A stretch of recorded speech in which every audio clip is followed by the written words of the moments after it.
Hey there, it's Dean from Long Division. These are my top 10 ever Long Division performances. Number 1, The Spills in 2011. I don't know if I actually saw this gig, but I have this very specific memory of the stairs to the top floor of the hop being absolutely rammed, people queuing to get up there. This was the first band at the first festival. They were at midday and we thought, is anyone even going to turn up? Maybe everyone will just come for the evening bands, and it was rammed. And it was just a perfect omen, a perfect start to the first festival. It was awesome. Number 2, Darwin Dees 2011. For the first festival, the big venue in town closed down a couple of weeks before the festival actually happened, so we had to take over I think this crazy Wild West themed nightclub called Mustang Sally's. A lot of the bands who played there were the headliners, and they took it in kind of good spirit and went for it. None more so than Darwin Dees, who brought this choreographed show which was just crazy and weird and really cool, and just a really defining moment. It was just perfect. Number 3 is Aidan Moffat and Bill Wells in 2012 at the Theatre Royal. I was a big Arrowstrap fan, but not many of the people that I knew liked them, so bringing one of them to the city for the festival, I was like, is this going to be empty?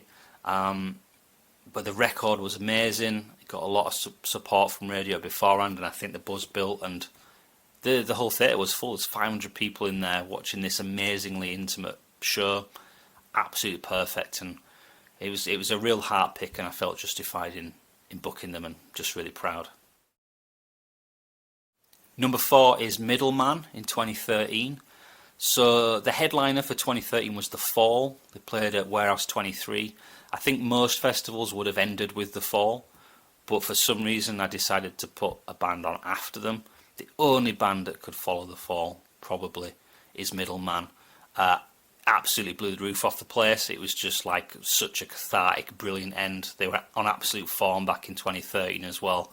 It's just a brilliant, joyous ending to a festival. It's wicked. Number 5 is Ash from 2015.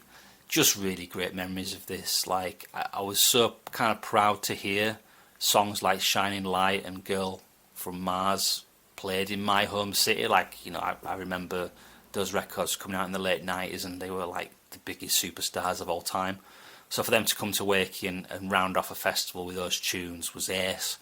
But also it's really nice when you meet people like that, and they were just really nice people. They were just great, and it just they just had a real positivity. They spent a lot of the festival watching other bands, and they were bigging them up afterwards. So it was just a real all-round wicked experience to meet Ash and see them play in Wakefield.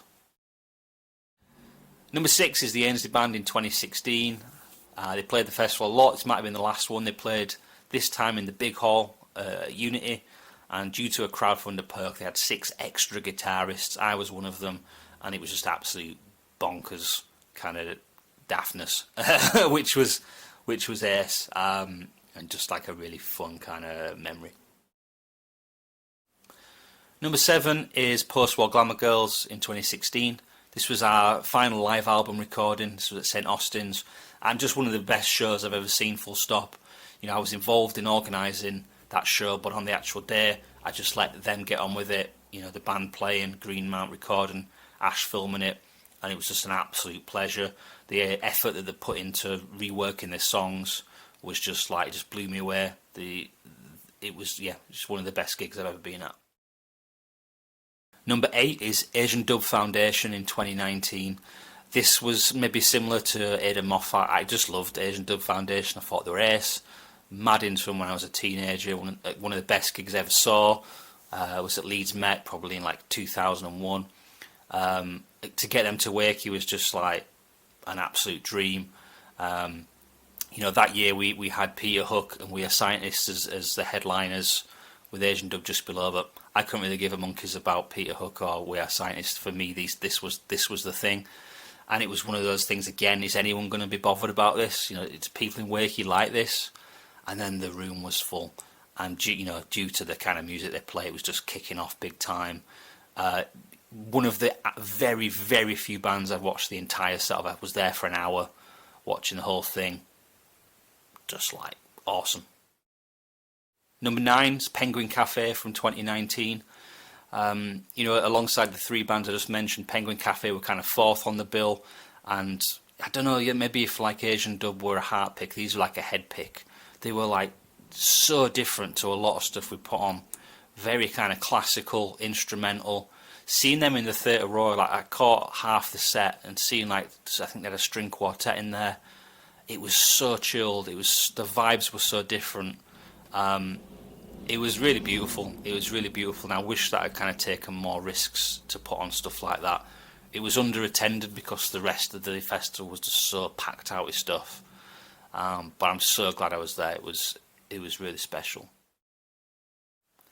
Number 10, Simon Armitage in 22. Towards the end of the festival's life, I've booked less of the festival. We've worked with other people. We've had young staff bringing their ideas in. But to get Simon, that was something that I wanted to do. Poet laureate in Wakefield, get him to do a Q&A and a poetry performance, and then get his band to play the following night was absolutely spot on. It's great to meet him as well backstage and properly talk to him. It's someone that I studied back at school. It's been a bit of an influence as well. And again, nice to meet someone that you can just have a chat with, and his sound is really good. So that double bill of those 2 shows was good, and felt like I was making a good contribution to those late festivals, something that wouldn't have otherwise happened in Wakey.